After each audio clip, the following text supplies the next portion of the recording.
What's up, everybody? It's your boy D-Money, and today we're actually about to look at the top 10 box office bombs that almost ruins the studio. Now, we all know that they've had a lot of movies that came out last year and sometime this year, and some of them weren't really good. So I'm curious to see if some of these videos, some of these movies that actually came out are actually on this list. So we're about to see what popping with it. This video is brought to you by Mojo and I'm sorry, Watch Mojo. And this is also a semi request, so we're gonna go and see what popping with it. So without further ado, let's get at it. Let's go. Number 10. Superman 4: The Quest for Peace. The Cannon Group Incorporated. When I escaped from prison, I had one thing on my mind: the end of Superman. After 3 mostly solid entries in the Superman film series, the character's rights were sold to Cannon Films, a company with a history of financial woes. Superman 4: The Quest for Peace was intended to have a budget of $36 million, but that was soon reduced to $17 million, and even then it still failed to recoup its debts. This thriftiness was apparent on screen in spades, from a visible lack of production values, a weak story and script, and a horribly lame villain, and it dissuaded fans and critics alike, worsening the studio's already strained financial situation. The fallout. The thing is about him is the fact that the villain, not talking about Lex Luthor, but talking about the dude who actually played the anti-Superman or whatever he's supposed to be. He kind of almost looked like Flash Gordon, I guess you could say, or whatever. Like he was like a lame ass villain. Like, I agree, he was lame. From its facing bankruptcy saw Canon change hands when it was taken over by Pathé Communications. Despite varied efforts to pay off its debts, reorganize the company, and switch execs, it ultimately closed up shop in 1994. Superman, the subject of our newest exhibit, has graciously donated a strand of his hair to the museum, so we can all have the fun of seeing how strong he really is. Number 9. Raise the Titanic. Associated Film Distribution, ITC Entertainment. With Hollywood legends like Jason Robards and Sir Alec Guinness on board, Raise the Titanic appeared poised for box office success. Unfortunately, that's not how things played out. And God himself, they said, couldn't sink her. Then in 2 hours, she was gone. The film made back just $7 million of its $40 million budget, with producer Lou Grade quipping, quote, "It would have been cheaper to lower the Atlantic." Damn! Hey, that's fucked up. Some claim that the author Clive Cussler's public dismissal of the film, based on his novel of the same name, was partially responsible for its poor reception. This, along with a poorly timed film about the village people, set in motion a series of events that would lead to Associated Film Distribution, the British film distribution company that ITC Entertainment set up to distribute their movies in the US, to be sold to Universal Pictures in the early 80s. Despite continuing to produce content, ITC itself became defunct in 1998. Number 8. Astro Boy, Imagi Animation Studios. After making waves with TMNT, their animated Teenage Mutant Ninja Turtles film, Imagi Studios were ready to take the next step in becoming major Hollywood players. Unfortunately, that next step turned into one of the biggest cinematic disappointments of the decade, Astro Boy. I thought I'd found it, but I guess fitting in can be a lot more complicated than it seems, huh? I actually like that Astro Boy. The movie flopped hard at the box office, managing to recoup just $42 million of its $65 million budget. Astro Boy wound up being the final film produced by Imagi Animation Studios, which went under in 2010, leaving a short list of uncompleted and abandoned projects in its wake. Number 7. It's a Wonderful Life, Liberty Films. It's a Christmas classic now, but It's a Wonderful Life was actually a box office dud. This is in part because although it was released just in time for... I'm sorry, I hate this movie. I cannot stand it. I would rather watch A Christmas Story than this. It was a long, drawn-out movie for no reason. But yet, I would rather watch Scrooge, the original version, than this. Humbug!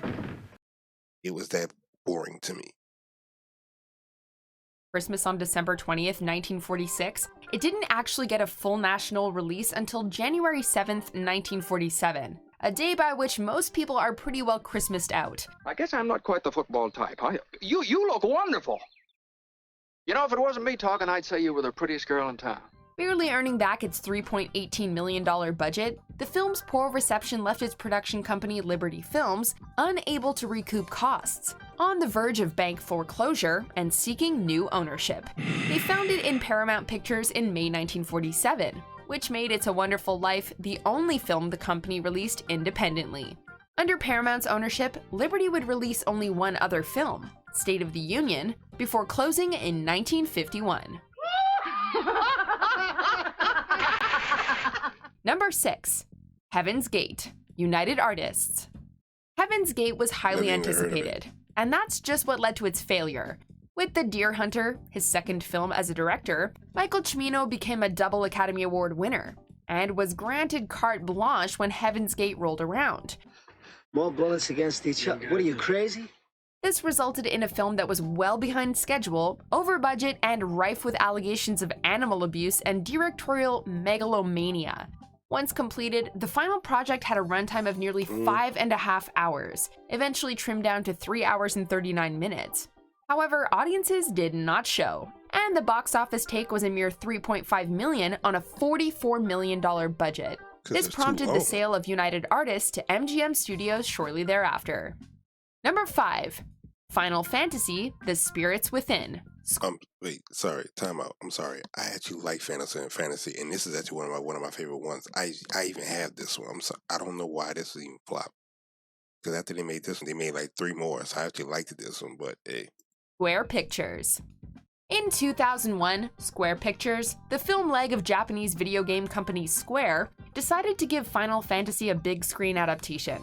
The result was the $137 million animated epic Final Fantasy: The Spirits Within. Well, nobody asked you to save me. The film featured the voice work of Alec Baldwin and Donald Sutherland, and drew considerable praise for its photorealistic animation, but still failed to connect with a broad audience, taking in only a worldwide gross of $85 million. That's your plan? We wait and see what happens? Yes. In fact, the underperformance was so great, it was enough to significantly delay a merger involving the studio's parent company with Enix. Fortunately, Sony Corp provided Square with some capital, and they recouped some of the financial losses thanks to video game sales. After the merger went through, only Enix survived, with Square Pictures becoming a consolidated subsidiary of Square Enix and Square Co. Limited dissolving. Ow! Jane, do you mind if we stop talking? I'm trying to concentrate here. Number 4. Titan AE, Fox Animation Studios. See, the Titan was truly Vision, most advanced ship in the universe. That ship has the power to reunite the human race, to give us a home. On paper, Titan AE seemed to have hit potential, and it featured an all-star cast including Matt Damon, Bill Pullman, and Drew Barrymore. Fox Animation Studios looked to be on a roll, one that would hopefully allow them to compete with the likes of Disney and DreamWorks. However, Titan AE's massive budget, convoluted plot, and unclear demographic led it to being a massive box office bomb. Yeah, well, who's to say it would have worked anyway? Fox Animation Studios had been in trouble for some time, having laid off hundreds of employees the year before. Unfortunately, Titan AE pushed them off the cliff, and a little over a week after its release, the company shut down. They let me live, provided I kill all of you before they get here. They should be here shortly. Number 3. The Golden Compass, New Line Cinema. This studio had hoped to recreate the tremendous financial success of the Lord of the Rings film series when they put the Golden Compass into production. Let's not be too hasty. The way I see it, there's no need for a dust-up. Adapted from a popular line of young adult books, the film boasted a budget of $180 million, making it one of the most expensive films of the year. By the numbers, this gamble paid off, as the film grossed $372 million worldwide. However, that $180 million budget was funded by the sale of the film's international rights, with only the $70 million domestic take going back to New Line. This failure is seen by most as the moment that forced the studio's hand into merging with Warner Brothers, meaning that New Line would no longer be a studio that was separately operated. Number 2. Cutthroat Island, Coralco Pictures. Yeah. I knew you'd wind up here at some point. That was very bad. That being the cheese. Very and bad. you being the rat. Thing is, Pam, I'm basically a shallow man. You know you've made a horrible mistake when you file for bankruptcy before your movie hits theaters. Wow. That's fucked up. Such was the case with Coralco Pictures, which filed for Chapter 11 bankruptcy protection a month ahead of the release of 1995's Cutthroat Island. Wait, so hold up. Wait. Let me get this straight. You mean to tell me that you knew it was going to do bad, so you filed bankruptcy ahead of time? That's sad. It's bad when you know whatever and you know the movie that you're making is going to be bad. So you file bankruptcy ahead of time. Damn. That's crazy. Intended to be the studio's comeback, the movie was not only light on star power, but was also funded by the sale of multiple films, including Stargate, which not only fared significantly better but spawned a massive television franchise. Cutthroat Island, meanwhile, made just $10 million against its $98 million budget, leading to bankruptcy and a sale of assets to French production company Studio Canal. Wow. Success, Mr. Blair. My slave has found Cutthroat Island. Mark it on the chart. Number 1. Battlefield Earth, Franchise Pictures. Does all of Earth look like this? But it looked bad. I'm afraid so, sir. Pathetic. Voted Worst Picture of the Decade in 2010 and winner of 8 Golden Raspberry Awards, Battlefield Earth is one of the first movies that comes to mind when you hear the words box office disaster. Based on a novel by Scientology founder L. Ron Hubbard, the film was a longtime passion project for star and noted Scientologist John Travolta. Despite being turned down by almost every studio in Hollywood, Travolta finally found a backer in Franchise Pictures. Wait. However, the combination of a Was that John Travolta and your Forrest Whitaker? Back up a little bit.